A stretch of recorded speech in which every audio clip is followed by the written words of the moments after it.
Admissions officers slash essay coaches of Reddit. What was the most pretentious application you've ever seen? I got to interview some students for a special program in my undergrad. It was highly competitive and lots of people wanted it. Young woman comes in, I offer her a seat. I'd prefer to stand, this won't take too long. It won't? No, my dad is the dean of one of the colleges, and my mom is one of the professors who established this program. I'm getting in. I emphasize that she really should take a seat. She refused again. So I say, hey, this interview, me approving you, is part of the process. You have to do well in this to get in. You'll say I did well, or my parents will make life hell for you. Her parents had zero impact on anything in my life, and I told her as much. After articulating this to her, I said, I'm going to give you a chance to walk out the door and restart this interview. Fresh start. She lost it and yelled at me for like 5 minutes. I filled out the interview sheet with direct quotes from her tantrum. She didn't get in. A few days after decisions were made, I got an email from her father who was, in fact, a dean. He asked me to come in and have a chat with him. It was totally a request. I went to talk to him. When I went to see him, he had a copy of the interview sheet where I had several direct quotes from his daughter. Some of the quotes were awful and directed at me, my family, and basically everything she could hit on. He apologized profusely for his daughter and asked if she could redo the interview. He was leaning on me a bit at this point. I told him that choices had already been made and she was not selected. The whole thing was mind-blowing. She was so entitled. Story 2.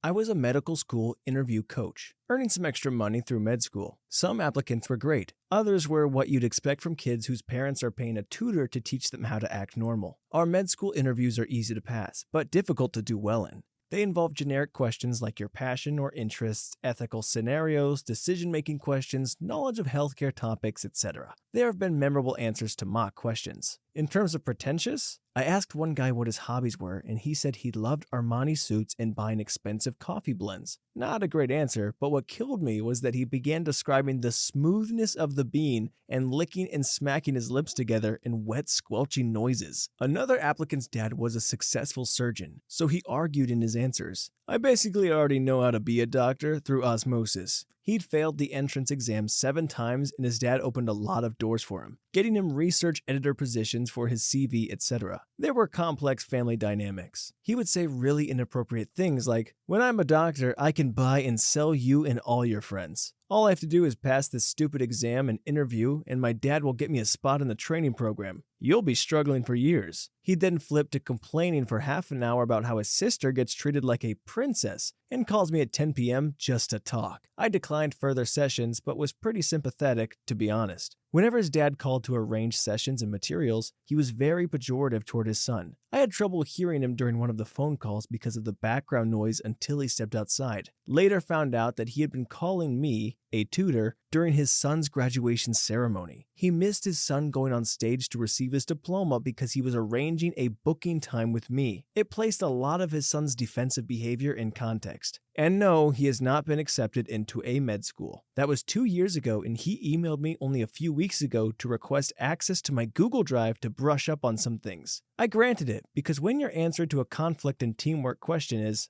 I'd tell them I'm sorry that they're wrong, no amount of Microsoft Word documents will change your performance. Well, spoiled is as spoiled does, I guess. I mean, look, you can have all the things and your dad can open all the doors for you, but unfortunately, the thing he should have been really teaching him is manners and respect and like just general human decency. That sucks, because while he is an adult, he's 18 or however, you're going into this whole medical school, you should know better. But unfortunately, if your greatest example of how to act isn't that good, like if your family dynamic is a bit whack, like the apples never really fall far from the tree unless someone else is there to guide them. So I have empathy for people like this, and I feel bad. It sucks because they're totally rude and you don't want to give it to them, but, there's usually other factors at play. Story 3. I worked in a very religious private school's admission department for a few weeks, filing applications. The parents had to write a letter about their child and why the school would suit them. I'll always remember the man who wrote 3 pages about how successful a businessman he was, how he owned several businesses, how good he was at the school's main sport, and then attached a large check to the last page. Not a word about the kid. What I remember most? The rejection letter from the principal with a thinly veiled insinuation that bribery was immoral and not acceptable at this school.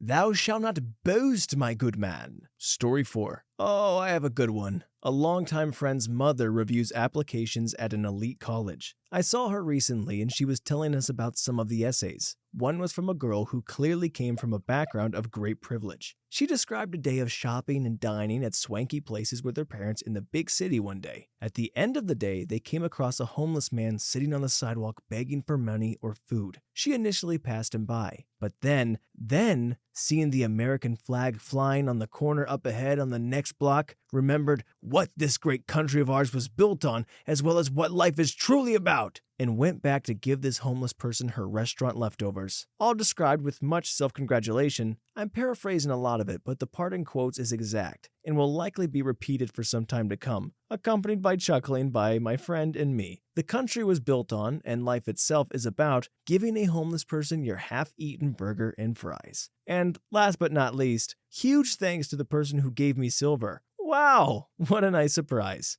It's all about food here.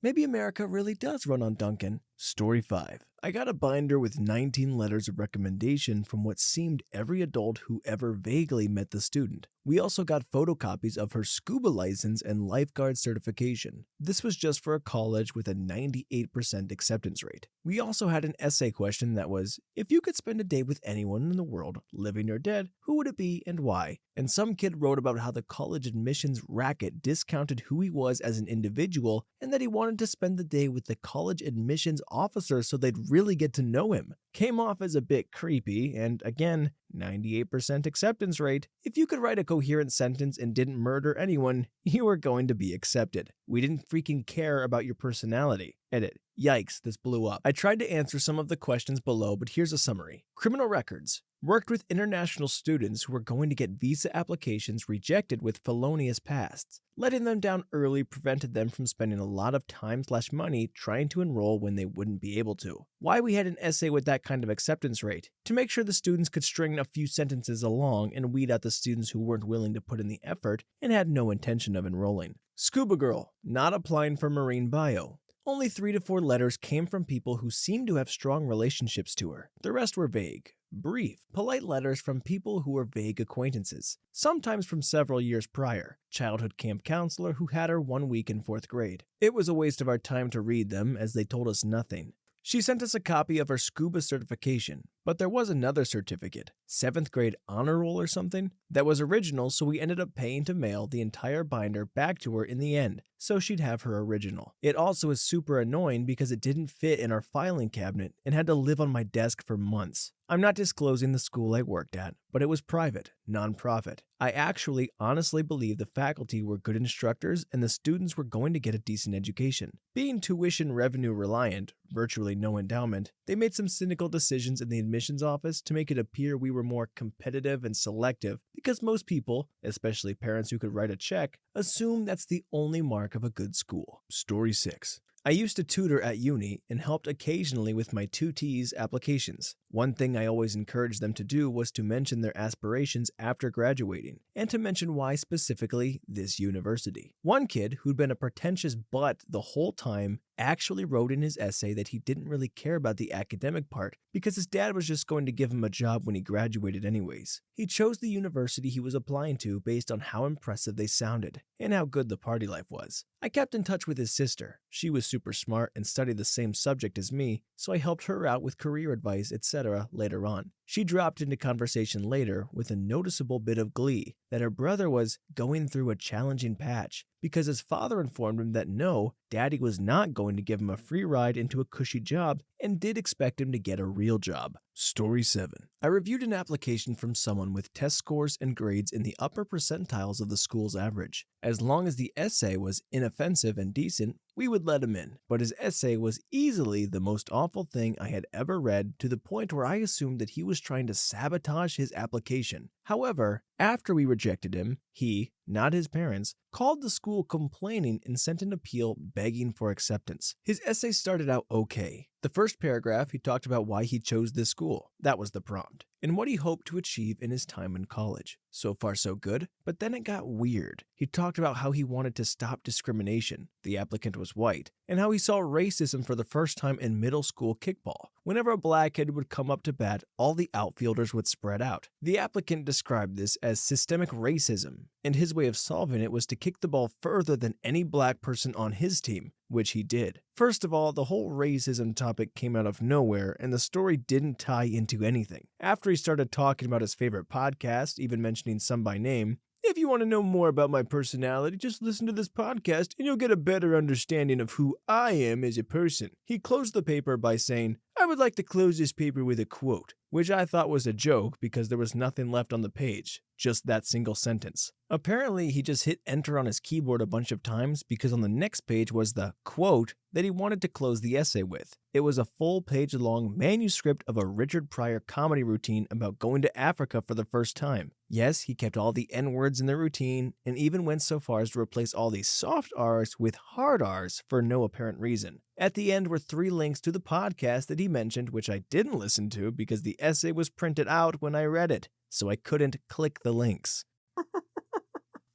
Dude, this has to be fake. There's no way. This guy's applying for colleges, and his, Miss America fail, his speech about, hey, how would you like to do? What are your big ideas? He's just like, well, you know what? Racism's a problem, and my cure to systemic racism is to be the greatest white kickball player of all time. That is the dumbest thing I've ever Story 8. I'm a college admissions consultant, and the worst one I've read was a full meta essay about how much the applicant loved college admissions and writing admission essays. It was arrogant and aloof throughout, but the kicker was when the student called herself an elite applicant with outstanding admissions essay skills. Right there in the essay. I felt sorry for her because it felt like the stress of the process had given her a Stockholm Syndrome obsession with it. I tried to bring her back to reality gently, but she wasn't having it. She didn't get in. So far, a lot of these sound like it's either stuck-up people or people who are so focused. I mean, they're kids, right? They're so focused on saying the right things that they're not really being truthful and sincere in just their genuine self and writing what they know. They're like, oh, what do these people want to hear? And then you get into such a deep dive and you kind of snowball into writing basically nothing. Usually your high school should go over this with you, so that way you don't kind of fumble it. Story 9. Not an admissions officer, but I was part of an admissions committee when I served as faculty at a wonderful university. One admissions essay compared his act of applying to the law school with that of a Palestinian child facing oppression. The closing line was, bravery comes in many forms. A Palestinian child picked up a stone against a legal occupation, and me writing this essay, both are comparable. Still haven't forgotten it. Story 10. Not an admissions officer, but I have evaluated placement essays for the first year writing. First semester, second semester, or in rare cases, tested out completely. I remember reading one about how selfies were important because of such reasons as, so people can know where you are, and if you travel, you can use them to take pictures of monuments and landmarks. This student essentially, though I'm not sure intentionally, made the argument that every picture that is taken has to be a selfie, and if they weren't in the picture, it wasn't worth anything. I put them in first semester. Edit. Wow, thank you all for the upvotes. For clarification, this occurred during the summer of 2014. Based on the content of the paper, it was made clear that this person thought the only function of the phone camera was to take selfies. There were also a fair amount of mechanical errors along with a lot of logical errors. Story 11. I used to do a little recruitment from time to time for a large cruise line based in the UK. I once had an application through where the applicant's CV was literally him asking himself questions and then proceeding to answer them. It read something like this. So you're probably thinking, who is this guy? Well, I'm a hardworking individual who isn't afraid to go above and beyond. Why go above and beyond, you say? Well, I believe the customer always comes first, etc. You get the idea. You know, I'm not gonna lie, I kind of like that. Story 12. Every essay that uses famous quotes as if they're the first person to ever think of using a famous quote in an essay? No, you are not original. I actually don't mind quotes if there's a good story attached to it, but it's rare. People usually just throw in a random quote to sound smarter or more cultured. Execution is key. Also, when people write about my school to make it sound like they've done their research and they've clearly just regurgitated information from the website. I know where I work. I don't need you to recite the website back to me. Also, now I'm worried you'll get busted for plagiarism if you become a student here, because you clearly just copy and pasted our website content into your essay. Don't make someone question your academic integrity in your admissions essay. What is originality but undetected plagiarism? Who said that? Story 13. I am not an admissions officer. I am a school ambassador. Give tours for prospective students and families, and our office is where admissions counselors make decisions. We work closely together as I need to be able to answer questions about admissions. I remember a horror story where a student sent an application, had decent scores, a decent essay, but had almost no extracurriculars. This is a bit of a red flag as our school has a unique program which community interaction is really important. About a week after decisions are posted, admissions receive an email from the mother of the student described. She proceeded to rip apart the entire admissions team, saying they, and I quote, are void of any talent or ability to contribute to society, yet when you're meant to do your horribly mundane, underpaying, and useless job, you can't even do that right. She proceeded to talk about how her daughter was going to be the next president of the United States and how we messed up real bad. The email was met with a response among the tune of, we're sorry you feel you weren't given a good chance. You can appeal and we'll look again, etc., which is a courtesy that almost all schools will do. The mother replied, sorry for paraphrasing, like, why would we even want to go to your horrendous, vile institution? The grounds of your campus aren't worth the bottom of my daughter's feet. Yada, yada, yada. Her daughter is the second, third, fourth, and fifth coming of Jesus Christ all rolled into one. Yada, yada, yada. Then she got personal. She was like, and by the way, Jenny, different name but referring to supervisor of admissions, I just thought you should know that you are extremely unprofessional on your social media. Jenny is literally the kindest human being I've ever met in my entire life, and the worst thing on her social media is like her at a restaurant with her family and an alcoholic beverage on the table. Fun times. Edit. Fix some grammar stuffs. Edit. Because everyone is getting so mad in the comments, just want to go over a few things. It's a high-rated private institution. We have far more applicants than we can fit onto campus. We select what we believe are the best candidates based on factors other than grades. It's a holistic approach. We look at everything. This is somewhat unique to our schools. Some schools only care about grades. Some schools care mostly about grades. Some schools care about grades and work, sports, curriculars, community involvement equally. Some schools don't care about grades. We value the outside stuff more so than most schools around our rankings because of our specific programs. It's about matching students in school together. I will tell families who have serious concerns about some of the programs that would favor a more active and involved person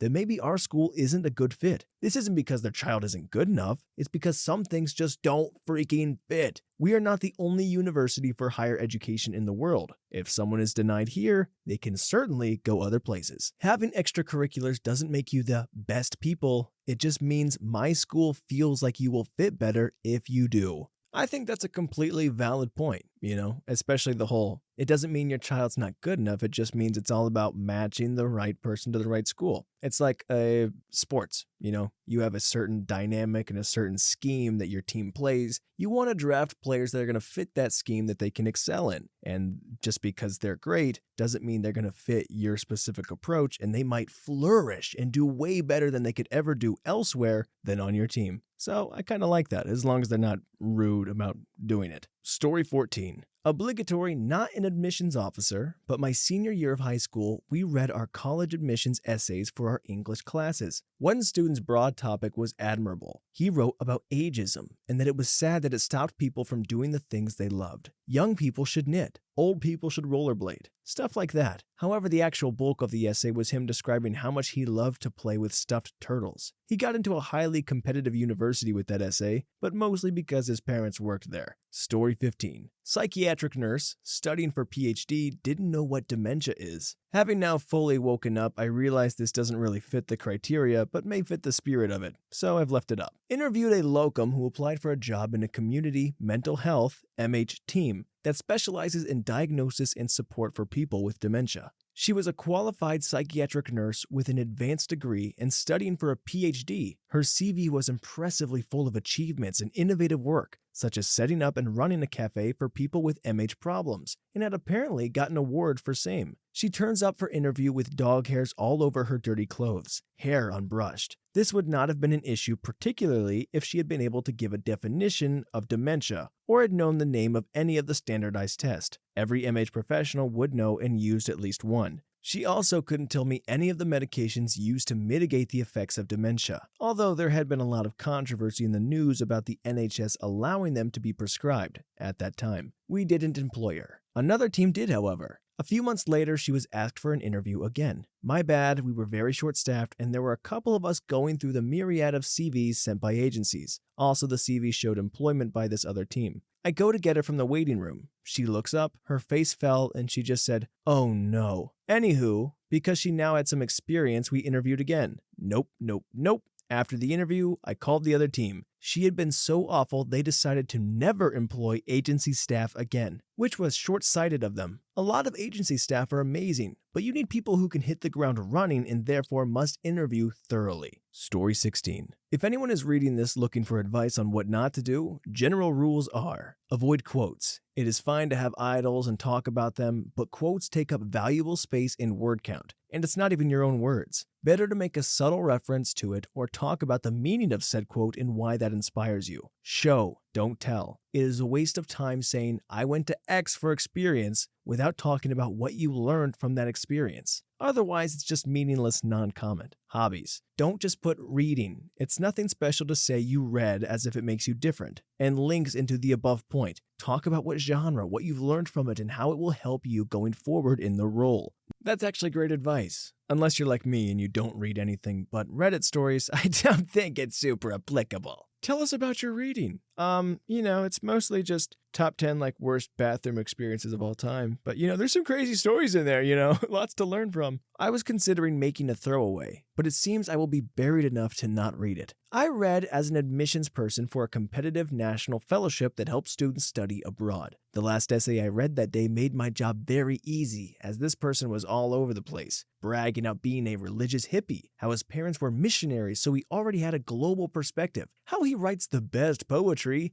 and everyone considers him a leader. These were all one sentence and indented as new paragraphs with absolutely zero elaboration. The cherry on top, his closing, was literally saying that he could work in the private sector or government when he graduates and the choice is yours. I was like, okay, private sector? Thanks. Story 18. I am a student executive officer, and we're in charge of giving out scholarships. We're a small club who needs to raise a lot of money, so we're always trying to recruit more students. We open our scholarships to non-club members and expect them to be interested in joining the club if they get the scholarship. One of the questions on the sheet asked if they had any involvement in our club or if they planned on having any in the future. One guy said, "To be honest, I can't really commit to anything right now and don't know if I'll join the club in the future. Thanks for wasting our time, dude." This just happened a couple weeks ago too. I mean, you gotta respect the honesty. Story 19. Not an admissions officer / essay coach, but I had the opportunity to come across a few portfolios for an art high school I went to. One really stood out for the effort that went into it, and the fact that it probably didn't really fill any of the portfolio requirements. The requirements for our department were fairly strict, but left a lot up to the person applying. 10 to 15 pieces, 3 portraits, 3 still lifes, and 3 landscapes.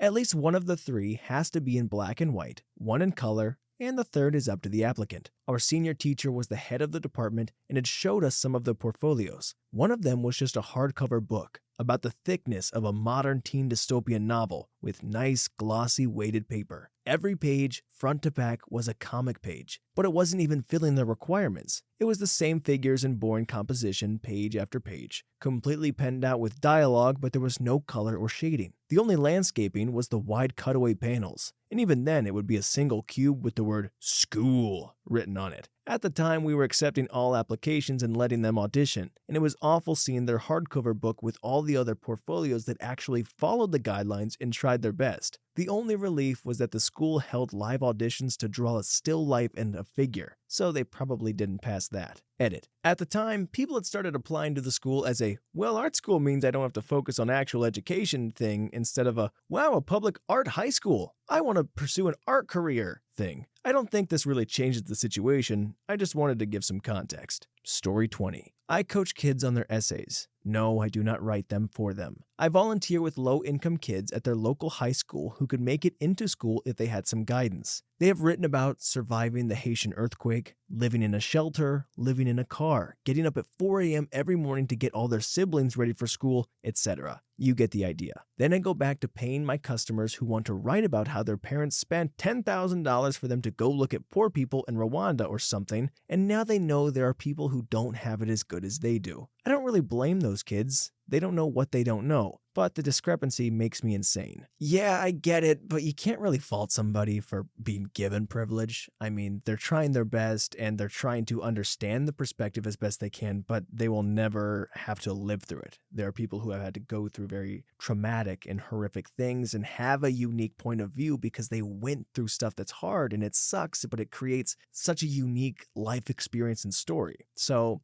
it's kind of like a weird balance. You're given a lot of privilege, but on the other hand, you don't have that unique of a story. You know what I mean? Story 21. I used to review packages for scholarships for a large public university. Pretentious isn't the word, but we see right through a lot of BS. It's true what they say. I don't give a crap if you've participated in 30 things. I'd rather see 3 you really care about. And no, you're not black, Mr. Patel. And if you're going to tell me you are, you should probably not tell me you speak Punjabi at home or how you visited India to see family. I get that checking off the Asian box doesn't help, but you just look stupid for trying to work the system. The most impressive pieces were ones that were well written, passionate, captivating, yet succinct. Story 22. I used to teach in China, and I would tutor students who were preparing for admissions or visa interviews in English for high schools and colleges. I got this one girl who had a spot at a high school already. She just needed to pass the visa interview. She had started high school in China, but would be finishing in America. She did not want to go to America. Unfortunately, that's a pretty common situation. Chinese parents often make decisions about a student's high school and college without any reference to the student's preferences. This girl really just wanted to finish out high school in China and go to college in China, and she was coping with by totally refusing to engage. I got really frustrated trying to explain to her that she couldn't answer every visa question with some version of, I wish I could stay in China. I had compassion for her, but I couldn't do my job while she was in this self-imposed denial. She refused to know anything about the school she was attending in the US. I got so frustrated with her that one day I assigned her homework, something that I rarely did. I told her that the next class she had to have a 15-minute PowerPoint presentation about her school. The next session she came in and showed me an extensive presentation about her high school in China. She was so invested in wanting to stay in China that when I asked her to do some research and learn more about her school, she thought of the school she wasn't ever going back to, rather than the school that she was headed for, which was the whole purpose of our lessons. I just watched her presentation and smiled and nodded. Then we did the research in class that should have been done on her own. Well, that's a hard spot to be in. I mean, I don't know what the education is like in China, but I assume because her parents really want her to go to school in America and go to college in America that it's better here, but I really don't know. I think it sucks either way because it sounds like her parents do want the best for her, but you're being kind of shipped away into a foreign land and you don't want to go, and everybody you know in your school and the thing that you're invested in love is here, and it's tough to be in a situation where you're a teenager, you want to do what you think is best, but your parents also think they know what's best. But who really knows best? Isn't that the question? Story 23. This is actually a difficult mom story. The student was a nice kid with decent grades, so an easy admit, but with a very average scholarship. I can see from his app that they are very well off, and they didn't even file for FAFSA, which is a telltale sign that they don't need the help. So a while after I admit the kid, the mom calls me to ask for a higher scholarship. I ask her if her son retook the ACT/SAT since he submitted. He submitted his app, the only reason why we'd reconsider a scholarship, and she says no. Okay, so there's no reason for the scholarship committee, aka me, to review his scholarship then. And it's obvious that she's only asking for the bragging rights. I'm very nice about it, but I make it clear that we're not increasing her kid's scholarship. She goes off on me, telling me that clearly I must not know the quality of private school that he goes to, which I am very familiar with, and that I don't know how much money they have. Her reasoning was that they are rich, so we should give him a better scholarship and then they'll donate money to the college. Not only did she pull the favorite line, "Do you have any idea who we are?" but she also tried to bribe me with his family financing a new building on campus. Direct quote, "I don't think you understand me here.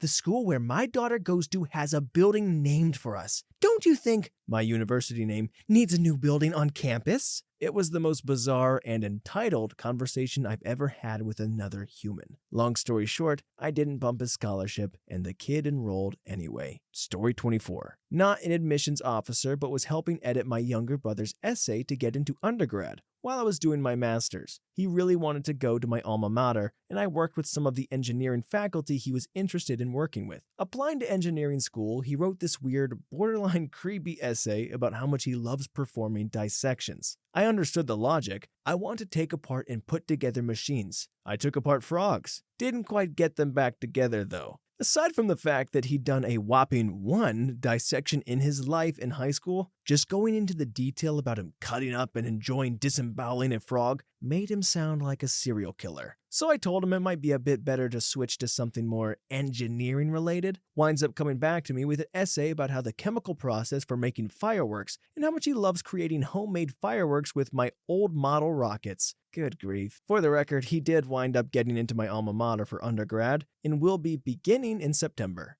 Completely different essay, though, about visiting our uncle who's an environmental designer for one of the big aircraft manufacturers. Yeah, that first one was borderline Dahmer-esque, okay? Story 25. I work in IT and had to take an interview for the position in my team. A guy walked in and looked me dead in the eye and said, "You don't look like you know enough to give me a job." I was shocked at first, but then told him politely to sit down and we will see about it. He didn't realize that the interviews were being recorded. He kept talking like he owned the place and the job was his. He didn't give any right answers. He told me his father was a politician and he would buy his way into my position if he needed. We obviously rejected him. But 2 weeks later, he came with a bunch of goons to threaten me and my project. In the end, the HR and the police were involved to get it sorted. And that was the last interview I ever took. Story 26. A little different, but my mom recently reviewed scholarship applications for the doctor's office she's in. I wasn't interested in people who name-dropped or who had tons of opportunities. I picked kids who sounded like they were seriously interested and could use the money. If both of your parents are surgeons, that's great. But if your mom is a chef and your dad is a dairy farmer, then I think you could use the boost. It's not a huge scholarship, but I'd rather someone who chose the medical path despite circumstance get it versus someone who chose the medical path because of circumstance. I put in a wild card at the end. Not the greatest GPA, but her drive was there. Working late every night to help support your family will screw up your grades, and it's clear you need the help that we can offer. It's like the Tom Brady of applications, okay? They might not have all the traits that you're looking for, they might not be the greatest, but you know what? You can't account for drive. Unless you actually do bring them in and they suck, and then you know, we accounted for the drive and it's not there. So do your best. Story 27. When I was a high school teacher, I was asked to write a recommendation for one of our seniors who wanted to get into West Point. I said sure. He was a great kid, an A+ student, a natural-born leader, and someone I honestly thought could make it in a military university. 2 days later, my mail cubby had a professionally made packet with glossy inserts detailing his bio, information about what a military academy looks for in a letter of recommendation, examples of winning recommendations, and 2 pages of items helpfully sorted into suggested and mandatory talking points. An example of the latter was that the letter of recommendation should, i.e. must, mention the fact that he was the grandson of a general who had served on the Joint Chiefs of Staff. I knew the parents, so it didn't surprise me much. You could hear the helicopter blades whirring from a 2-mile radius around them. Still, I liked the kids, so I wrote to the rubric as best I could. I even added a paragraph about his JROTC experience, even though it wasn't listed as a mandatory topic. He got in. No surprise. I don't know who/how you have to bribe for those things, but his parents were totally the types of people who would do that sort of thing. I'd like to think he deserved it even without their influence, but I would be 0% surprised to hear that they used it in every way they could to get him in. Yeah, what I'm gathering is there's a lot of things parents will do to bribe and try and get their kids into any university of their choosing. Oh, Lori Loughlin's calling. Story 28. Not exactly the question, but I have a fun-related story. I did pretty well throughout high school and got a bunch of emails from small colleges saying that I could apply for free. I had heard a rumor about a kid from my school who said he had gotten into Michigan State without writing the essays. I wasn't sure if I believed this, so I decided I would try myself on a school I didn't need to pay to apply to and had zero interest in going to. I applied to Albion, and for all the essay questions, I put a little paragraph about how I didn't believe essays were relevant in the college admissions process. Long story short, I am fairly confident that I am the only person in the world to have been rejected by Albion and accepted to Princeton. That's kind of baller. You have to respect the moxie to just be like, yeah, I actually think all this stuff that we're doing is stupid. But if it's a well-written essay about how stupid it is, that's kind of sweet. Unfortunately, I don't think it's like the entertainment field where as long as you're just unique, that's kind of what separates you in auditions and you can get the job. But listen, he made it into Princeton. Clearly, he knew what he was doing. Story 29. Our pathology practice was hiring a new pathologist and one applicant was fresh out of medical school. Anyway, we expected a man because his name was Brian and his picture was male, etc., but I guess she was recently trans. We're all really chill and progressive, but it was just a little bit jarring because she was at least 6'5" and I'm not trying to be mean or disrespectful here, clearly a bit new to her look. Because her wig looked like it was just bought at a costume shop and thrown on, and her makeup was not expertly applied, is I guess how I put it. Anyway, we gave her a tour, asked questions, and let her ask questions. We didn't offer her the job, but we were all sort of upset because she started telling people she didn't take the position because we were too religious and conservative. Every one of us is a freaking atheist, and most certainly not conservative.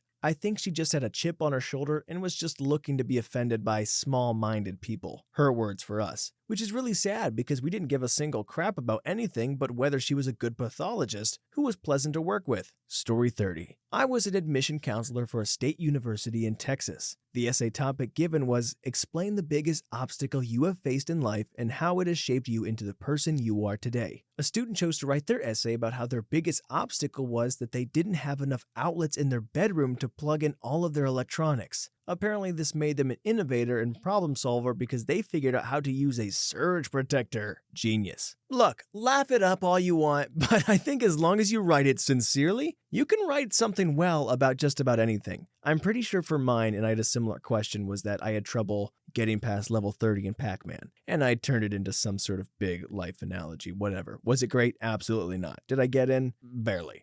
Story 31. I work on the financial aid side of things, and at the time when we received appeals for merit-based scholarships, we would play a role in reviewing them alongside the admissions team. I had to go through a binder of achievements, participation awards, and pictures of report cards going back to kindergarten. We were supposed to be impressed by his academic life, but I was so unimpressed by the end of that. Story 32. This might really get buried, but I in-processed at the Air Force Academy with a kid I only know as the Mars Kid. He had been interviewed by his local paper and said he viewed USAFA as a stepping stone on his way to bigger and better things, and that he was planning on being the first man on Mars. This is not a good look for an incoming cadet at one of the most competitive and prestigious schools in the US, and somehow the student cadre got a hold of the interview. I was on his bus. We get up off the bus and go form up, and the cadre comes out and starts grilling random people like normal. Then one shouts, "Oh, so you're the Mars Kid!" All the cadre immediately rush over to him and start just laying into him. Like 10 jack dudes just screaming contradictory instructions at this one kid. They didn't even pay attention to anyone else. I think he outprocessed a few weeks into basic training. You fools! We were gonna have somebody land on Mars, and you just ruined it. For hazing? Come on. Story 33. Not very pretentious, just weird. Worked at a university in Florida. Our office once received an admissions essay that got the attention of all of our recruiters, and it was read by everyone in our office who had access to read admissions essays. They say boldness is the key to grabbing our attention, but that's a fine edge to walk. This one particular application mentioned knowing with certainty that they wanted to be a veterinarian ever since the first time they castrated a bull. Hold on. Whoa. What, kid? You do this often? The essay was very moving with the passion, but most of our staff felt the abundance of detail made it weird. I gave it a thumbs up, but I think I was in the minority of readers who did. Listen, I know you're into the academics and all, but let me tell you how you castrate a steer, okay? It starts with separating the scrotum. Story 34. This might come off as pretentious in some way, but the concept of having to write an admission essay to get into college is so foreign and superficial/pretentious in itself to me. In Sweden, where I am from, not only is college/university free, it's also never required of you to write some persuasion/application essay, AFA-IK, to get into them. Whether you do get in is decided depending on if your high school grades or the results of a nationwide test called the university test is up to par with the requirement level of a specific program/college class enrollment. And this test can be repeated multiple times if you fail at getting the grades needed. After you select a university in the government-run website of university applications, these grades or tests are checked and then you get accepted in grade/time/place order. Story 35. I'm an OT, and in our company it is just me and my boss, who I have a very friendly relationship with. I do all the managing for the office as well as interviewing OTs and trainees, and also do the training the first weeks of the job if we accept. This week, a new trainee came in. He got accepted for a 2-week test program by my boss, who didn't care to check his application, which when I checked, had the company's name incorrectly, my boss's name incorrectly, and the reason why he wanted to work at our company was because he didn't get a call back from an office where he first applied. So this week I had to deal with that kid. He didn't inform himself about the job a single bit. When I offered to help him and information on the report his school wants, he declined and asked me to write it for him. And when I corrected his writing mistakes, he laughed at me and meant he shouldn't be writing anything. He went with me to a few clients. 3 times he laid his head on the desk to sleep while sitting next to a client. When I told him that this behavior is unacceptable but tried to make clear that I'm criticizing his behavior and not him as a person, he took it as an apology and answered, "Too little, too late." I asked him to copy a paper, which apparently is below his competence, so he just didn't do it. At a home visit, he, instead of helping, asking questions, sat down with his back to the client, watching TV when my client asked if he didn't want to learn, and offered him a seat to see better. He answered, "No, I'm okay," and so on. After those first 2 days, I was fed up. I made a list with everything he had said and done or didn't do and talked with him about. I informed him that this kind of behavior goes to the report I write and therefore also will have serious impact on his score in school. His reply was, "So? I'll write a report about you too. You see what you get from that." I talked to my boss and quit training him. He is now his problem. My boss agreed on letting him do Monday with him,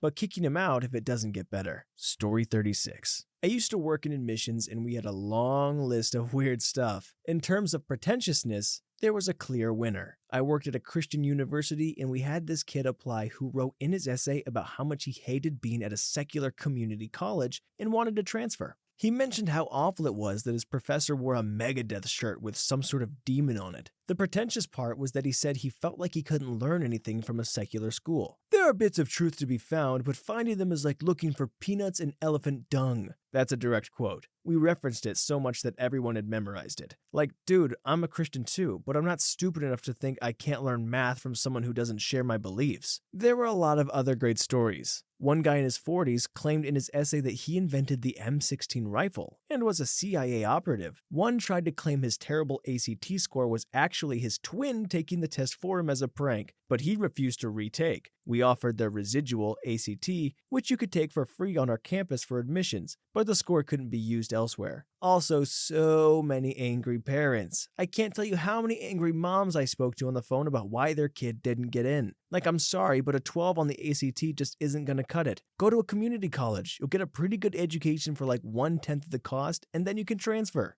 One of the more uncomfortable aspects of the job was scholarships. There was a particular one we gave out a lot that was basically like a character type of scholarship, where the counselors would basically get to know these kids a little better and see if they were good Christian kids. One aspect of that was that we asked the kids to send us a picture of themselves, basically so we could look at the file and remember who was who. Given the pretty clear, "We're a Christian school, are you a good Christian?" aspect of the scholarship, it was downright bizarre how many 17-year-old girls sent us flirtatious/inappropriate pictures. We never got anything actually illegal, but a 17-year-old sending a 25-year-old a picture of themselves in a bikini made made me super uncomfortable. That's gross and mostly sad. I mean, what does that say about the world that these young girls think that's what they need to do to find success?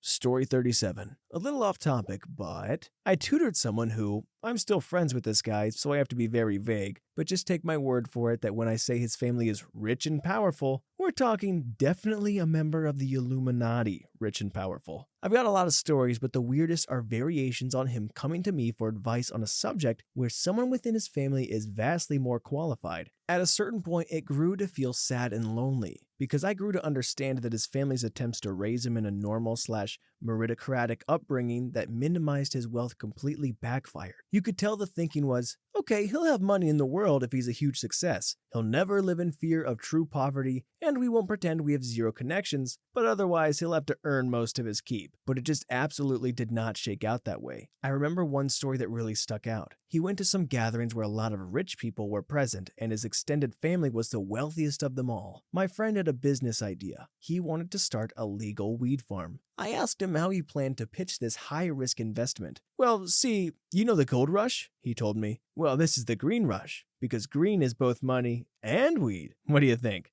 The guy was a pioneer. Story 38. Back when I was applying for college, my friends and I would proofread each other's application essays. One of my friends was applying to all of the Ivy Leagues, but also a few slightly less prestigious colleges as safety schools. I ended up looking over one of his essays to one of his safety schools, in which he compared the school to a parking lot, in that it's not where anyone really wants to go, but is instead adjacent to greatness, in that one could go to the school and hopefully transfer to a better school. He did not get in. Story 39. Not a coach, but a friend of a girl who tried to do this. I prevented this one essay, but I'm not sure if any others got through. My friend is really smart, but can be a bit nearsighted with some ideas. She decided to write an essay about how the 36 on the ACT she got was humbling to her. She asked me to read over it and was wondering if it was too braggy. Took all my willpower to not rip the paper in two and tell her to start over. Look, you might not be a coach, but that doesn't have to stop you from being a good friend. That's like if she had some stuck in her teeth or some crap in her hair, you gotta tell her. If she's got a stupid essay she's about to submit, you gotta freaking prevent that crap. Story 40. Kind of an essay coach? I helped my niece and some friends with their college applications and essays, and holy ugh.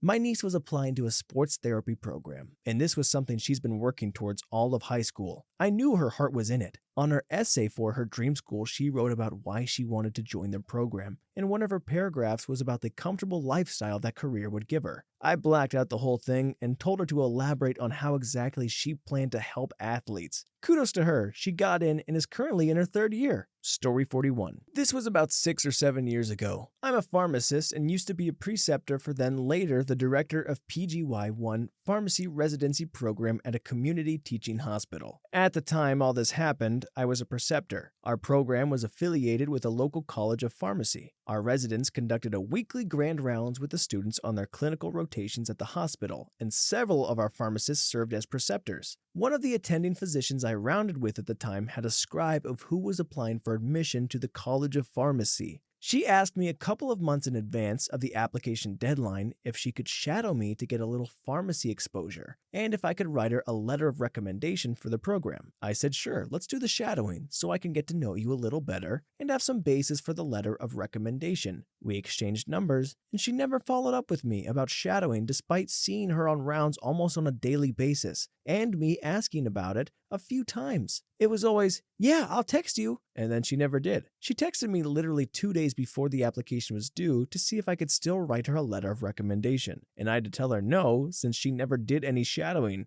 and I really knew nothing about her as a person or her work ethic. Not to mention that it was not exactly in her favor that she never followed through on the shadowing she asked me about. I guess she found someone to write it for her and somehow got an interview, because sometime later after the application deadline and interviews and rejection letters started going out, our attending called my cell from his cell one day and wanted to know why her application to the college had not been accepted. I was pretty taken aback and told him honestly that I had no idea why, and suggested that she follow up with the school to see if they could give her any input on what she could do to make herself a better candidate for next year. He went on a rant about how if applicants who know people like me can't get accepted, then how could it possibly be a fair application process? He wanted my boss, the then director of the hospital's pharmacy residency program, to call the school and find out why his scribe hadn't been accepted. He thought that since our program and our hospital was affiliated with the school, that she would have some kind of say in appealing or reversing the decision. I tried explaining that none of us at the hospital had anything to do with the admissions, but he didn't want to hear it. He then wanted me to give him names of people at the school he could call to find out why she hadn't been accepted. Needless to say, she didn't get in that year. Story 42. I used to be one of 3 admissions officers for a highly selective undergraduate program at a good university. To be honest, the parents were worse than some of the students. I would get calls from rejected applicants' parents, calling me unreasonable, assuring me their kid belonged in the program over others, more qualified applicants, threatening me, swearing at me. One even called me a loser, which in my country is a word you just don't say. When I left the position, we had a little going away party. Only then did the 3 of us discover that each of us secretly kept a bottle in our desks. I don't know if that says more about the job or us. Story 43. Not mine, but I was speaking to an admissions school representative when I was in high school, and she was telling us how not to write an admissions essay. She said she was reviewing a student's application for a prestigious engineering school in the Midwest. He had a 35 on his ACT, 4.0 GPA, excellent letters of recommendation, volunteering, etc. Everything was looking good until the essay portion rolled around. The prompt basically asked the student why they should be admitted. The student wrote one sentence. It said, "You've seen my grades. You've seen my test scores. You know what to do." The woman ended up calling and asking him about the prompt. The student replied, "I didn't know you actually read those." She offered him a chance to rewrite it, to which he declined. She was going to reject him based on his response, but the dean of students forced her to send him an acceptance letter. She was not happy. Story 44. I was reviewing applicants for a physical therapy fellowship program. So these are people that have gotten through undergrad, PT school, and now want to go a step further into a specialty fellowship. Generally, the essays are fine. These are educated adults that have done this twice before, but I declined someone who otherwise would have been called for an interview for talking about how in his spare time he did comedy, then gave examples of some of his jokes, which were very explicit and riddled with curse words. Seriously, dude, there's a time and a place, and this was neither. Yeah, you totally shouldn't, force jokes into a place where it doesn't belong in a very serious and sensitive topic. I've never done that. Story 45. My mom is an English teacher, and every year since I was a senior, 5 years now, I've always taught the personal statement portion. And I help kids whittle down their essay and refine it and make it something they're really proud of. But this one kid, who wrote about how reading and writing is a stupid waste of time when you could just listen to music instead, to an academic institution, he said he doesn't read, and he thinks writing is dumb. I literally crossed out his entire essay except one sentence and told him to try again, keeping in mind that reading and writing is important to academia. Ended up having to go in to give him special instruction on how to write the essay. He ended up instead writing about songs that changed his life, one of which being a video game main theme. Fine, whatever, I guess it's better. Am I the only one so curious about what that song was? It's gotta be One Winged Angel, right? Story 46. Oh boy, I wrote a horribly pretentious essay when I was applying for colleges. I really wanted to get into a particular one, so I tried really hard on my application. They asked me to describe the difference between knowledge and wisdom. I thought it would be so awesome to make up a parable and personify the two. Knowledge couldn't cross a river because he was too preoccupied with the scientific details of the water. Wisdom got over just fine. I thought I was so incredibly unique and talented for doing this. I definitely did not get accepted. Admissions officers, whoever you are, I hope you at least got a good laugh. Story 47. I'm a debate teacher, but more like a tutor for my program that helps and encourages Asian kids, ages 5 to 12, to use their voices. One day, a couple of other tutors and I had to interview a new tutor to see if he was a fit for the program. This teen walked in with the most smug look on his face and basically just sat down and said, "Okay, so what do we do?" Even though we all emailed him specific instructions on how to do the interview. What he was supposed to do was teach a prepared lesson to us, and we were going to assess his teaching abilities, but this guy didn't even look at any of the plans. Once we got him to the PowerPoint, he basically read the whole thing in a monotone voice and eventually trailed off in the middle and gave up saying that he knows he's going to get in because his parents run this program. Long story short, he's not teaching for us and won't be. That's how I feel sometimes. Not that I don't care, but when the grammar's so poor and you're just trying to make sense of it, and you're like, am I speaking with any inflection at all? Like you're just trying to understand it while it's going through. Hopefully it's coming out nice.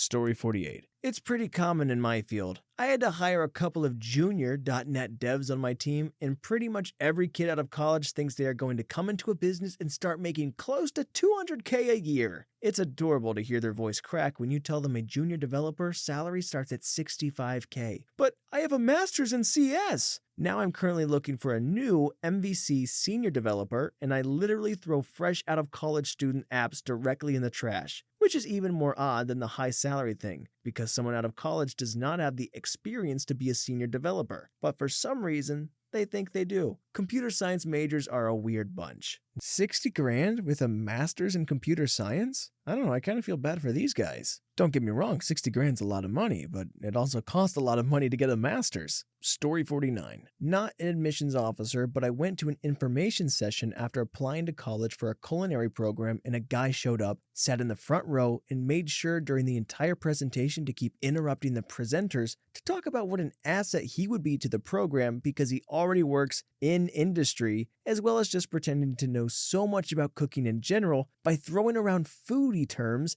and popular cooking knowledge. I think in the end, the last presenter, who was also the intro course's instructor, wanted to take him down a few pegs. He actually ended up in the program with me. We found out he wasn't a cook like he claimed. He was a dishwasher in a restaurant with a rodent problem. He came to class with a $1,200 knife set, scoffed at the instructor's worn knives, and failed the first 6 weeks that were base level skills. When I graduated, the same instructor who failed him had mentioned to me that he basically harassed admissions for 2 years until he finally got into the program and was finally coming back to try again after my term graduated because he figured he was too embarrassed to have any of us see him starting over. Story 50. My college essay no doubt inspired some eye rolls. I had zero desire to actually go to the school I was applying to, so I really didn't do much in the way of making my brags humble or subtle. The entire paper was just about how smart I was, how great of a swimmer I was, and how much I deserved to go to that school. College essays are supposed to be kinda braggy, but God, I wasn't even trying to come across like a good person. There's a line in there that's literally just,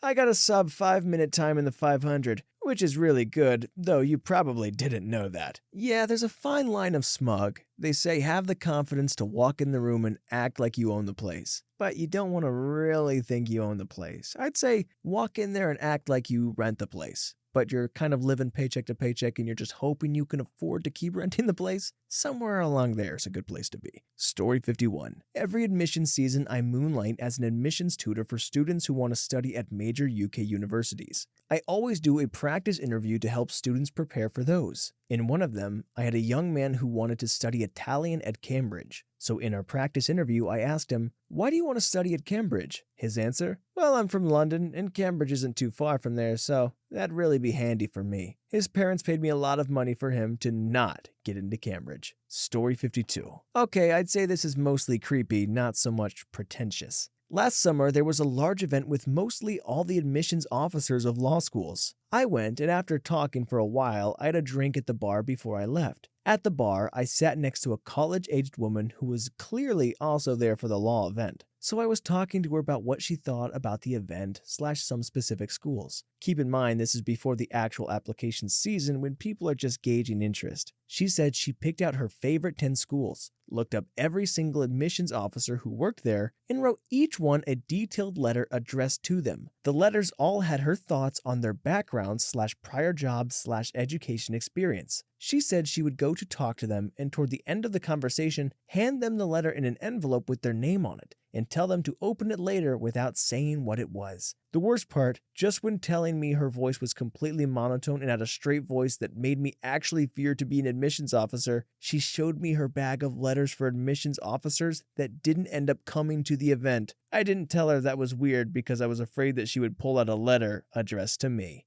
A bit overkill, sure, but you gotta love the drive. Story 53. I helped with hiring for a jewelry company I assistant managed, where employees are clearly expected to wear suits and ties or some other equivalent of formal business wear. A guy had come into the shop asking if we were hiring, which we were. I gave him the link to apply online, and when he came in for his first interview, he showed up in jeans and a hooded sweatshirt, his hair a disheveled mess. He acted like he deserved the job the entire interview, though he was failing every question, up until I pointedly inquired as to whether he owned a suit. He replied that he did, indeed, own a suit. I asked where it was, and he kind of gave me some attitude, like he should be allowed to wear what he wants because he's already in management. That was right about the moment when the interview ended. Story 54. I went to school with a girl whose essay consisted of all her noteworthy accomplishments and achievements, as it should, but ended with, I don't really care if I get into this school. I've applied to multiple better schools which I know I will get into. Why waste time and money filling out the application if you know it's pointless? She was a really smart girl who participated in a lot of extracurriculars, so she did get into another good school, but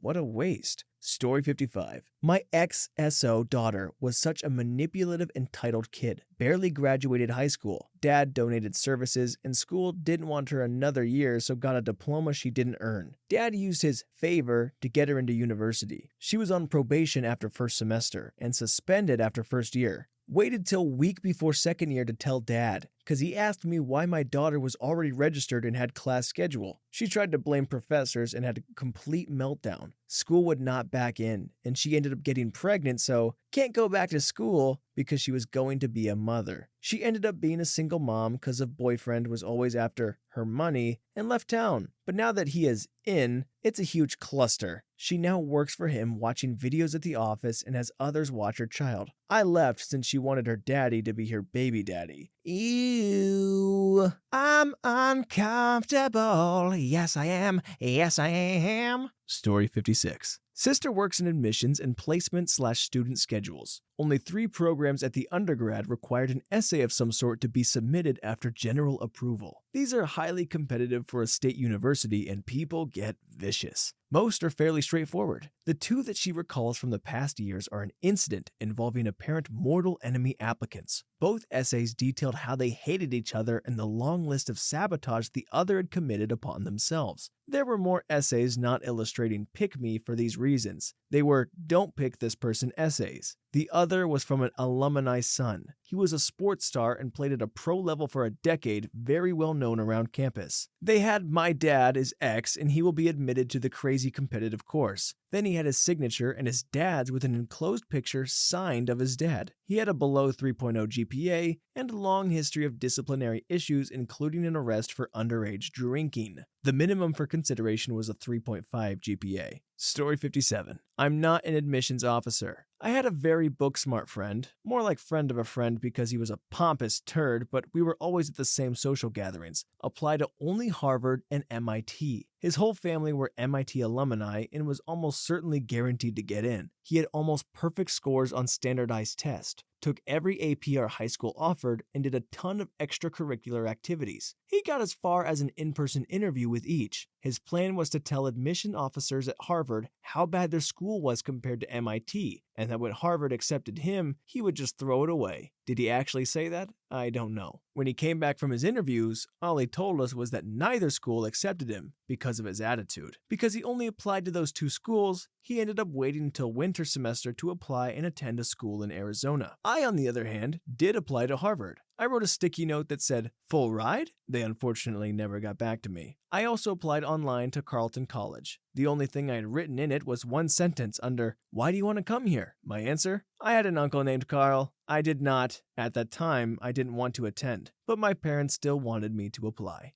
Oh man, this guy's throwing Hail Marys. I hope he made it somewhere. Story 58. I work in admissions at a small, highly selective college, although in an administrative role rather than reading essays or applications. I deal with prospective students on a day-to-day basis, but it's honestly their parents who have horrific entitlement issues. They'll tell me about their business dealings, connections, legacy status with absolutely no prompting, answer questions for or over their kids, and generally treat the students here as props for their own children's education rather than actual people. There are a lot of kids who are clearly uninterested in the school but tour an interview here because their parents want them to. I've also had people throw fits at me about their own mistakes, signing up for the wrong things, the wrong date, or screwing up their application in some way. Parents really see their children as an extension of themselves and their children's college education as a financial investment. It's all about status from the applicant's end, and they don't understand that colleges are often looking for fit. Story 59. Not an admissions person, but I overheard a classmate talking to a teacher and advisor about his prospective application. Kid was a total slacker student. Small school and everyone knew him as such. Funny kid, but never did homework. Made up excuses to not take tests and then argue his grade up when he did poorly. All the teachers hated him. Come like November of senior year in high school, he asked the only teacher he got along with, also didn't really like him but saw the good side in him, about which Ivy League schools have good veterinary programs. To my understanding, most Ivy League schools require interviews with prospective students before November, let alone application date. Needless to say, he wasn't very receptive to the idea that he was doing way too little, way too late to get into an Ivy League school, or even any school with a good veterinary program. Story 60. Not an admission officer, but once at my job I came across this non-traditional resume. It's not just the large text blocks on either side of the page using a variety of fonts, including Comic Sans, and in at least 3 different font sizes. If this resume had been sent to some sort of ad agency or art-involved business, the original layout might have got some attention. But there were also a number of quotes, with quote marks at least, peppered throughout that must have been personal inspirations to the applicant. Again, separate text boxes, eye-catching fonts, larger font size than the applicant's accomplishments. The one quote I can never forget, "The dude abides." This was sent to religious conservative Jewish charity. Does pop culture count as being well-cultured? 'Cause the dude abides. Story 61. Not admissions, but I had a student write to us in order to get more financial aid due to family hardship. Started out with mom being an alcoholic and having lots of children with lots of men. Alright, probably acceptable depending on where it goes. Then goes on about how her dad was a military man and very strict. If it goes into abuse, that's a definite yes. Then talked about how horrible he was for not letting her go sleep with her boyfriend in high school and go to parties, as well as he took her phone away once, so she decided that wasn't okay and moved in with an aunt. Then her supporting documentation was for a family member who basically said the same thing. Normally it's a school counselor, homeless shelter rep, or other third party. Yeah, she got denied. Story 62. I work in a university's office. We keep a file with the most interesting things that have come through over the years. A couple decades ago, we received a letter from a woman who had attended for a few semesters, done very poorly, then stopped attending. In her letter, she wanted to know how much it would cost her to have her grades changed and a diploma issued. Just straight up asked how much she could pay and implied that we had done it for someone she knew. The registrar at the time responded with a very polite letter saying that we couldn't do it because we are not in the business of selling degrees, and maybe she should look elsewhere. That's my favorite. But we get pretentious and entitled people who think they deserve special treatment every single day. I've literally heard the words, "Do you know who I am?" multiple times, and I've never once known who they were. Story 63. At aviation college, applicants were not only getting a degree, but also applying for flight training. Most applicants write about their experiences, like building RC planes, flying gliders, or even flight simulations. Some even have a private certificate, worked with a CAP or something. When asked about their reasons and goals for applying, people wrote about flying for airline XYZ. Some about going corporate, starting their own company, and so on. This one girl sends in her application with no relevant experience whatsoever, but included a picture in full pilot's uniform, including cap, and described her dream job as a part-time pilot's position doing long-haul flights for one of the majors. As they say, dress for the job you want, not the job you have. And, I don't know what a part-time pilot looks like, but hopefully she did a good job. Story 64. My own experience applying for entry into a graduate business school in a city. The question was, suppose you're working for a company and they transfer you to a small town. How would you spend your spare time without working more hours? My answer was that I'd quit and find another job. I did explain in that I faced that very situation a year prior, had visited said small town, and said, no way. Took a package and found another job. It was a risky strategy, but apparently it wasn't too pretentious for them, because I got in. I'd like to think if I got moved to a small town, I'd take a while to humble myself, get in touch with the locals, maybe get mentored by a local legend, and go on to win a Piston Cup. But that's just me.